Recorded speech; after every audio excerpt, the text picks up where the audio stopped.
پیش کروں گا۔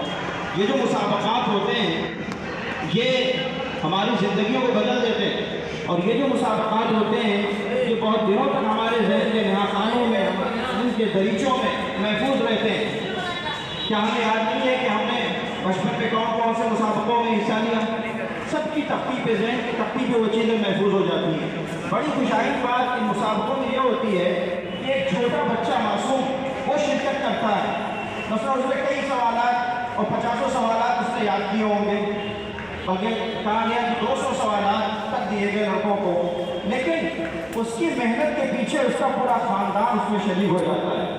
اس کی ماں اس کے پیچھے محنت کرتی ہے، اس کے والد صاحب کو اس کی فکر ہوتی ہے، اور جو بھائی ہیں، چچا ہیں، سارے لوگوں کو فکر ہوتی ہے، اور وہ پورا ماحول بن جاتا ہے۔ گھروں میں بھی، گھروں میں ماحول بن جاتا ہے، اور پھر یہاں بھی جو بچے بیٹھے ہیں ان کو کتنا فائدہ ہوا ہوگا۔ اور آج تو واقعی مجھے ایسا محسوس ہوا کہ ان بچوں کو افسوس ہوا ہوگا جنہوں نے اس پروگرام میں حصہ نہیں لیا۔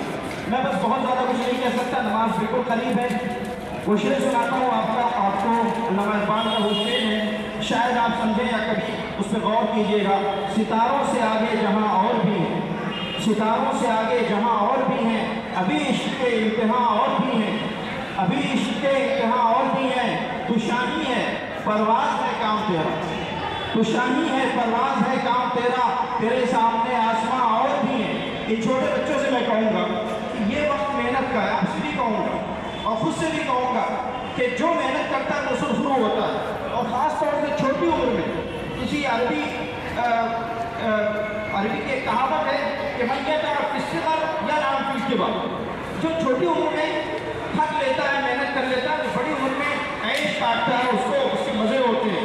اسی طرح کہا گیا ہے، بچوں کو مخاطب کر کے کہتا ہوں، العلم فی الصغر کالنقش فی الحجر، آج محنت کر لو گے تو تم ان حروف کو، ان چیزوں کو اپنے دل کی تختی پر اس طرح لکھ لو گے، اس طرح اس کو نقش کر لو گے جس طرح پتھر پر کھود کے حروف لکھے جاتے ہیں۔ بہت مبارکباد کے مستحق ہیں آپ سب، اور امید یہ ہے کہ یہ مسابقات آئندہ بھی جاری رہیں گے، اور اس سے زیادہ خوبی کے ساتھ، اس سے زیادہ خود کو احتشام کے ساتھ ہوں گے، اور انشاءاللہ تاریخ رقم کریں گے، اور یہاں سے وہ جیالے پیدا ہوں گے جن کو ہم شاہینوں سے خطاب کر سکتے ہیں۔ میں نے آپ کا وقت لیا، نماز قریب ہے، دعاؤں میں یاد رکھیے، اللہ تعالیٰ آپ کو بامراد کرے، شاد کام کرے۔ ذمہ داروں کا ایک بار پھر میں شکریہ ادا کروں گا کہ انہوں نے میری عزت افزائی کی۔ ومن لا يشكر الناس لا يشكر الله، وآخر دعوانا الحمد لله رب العالمين۔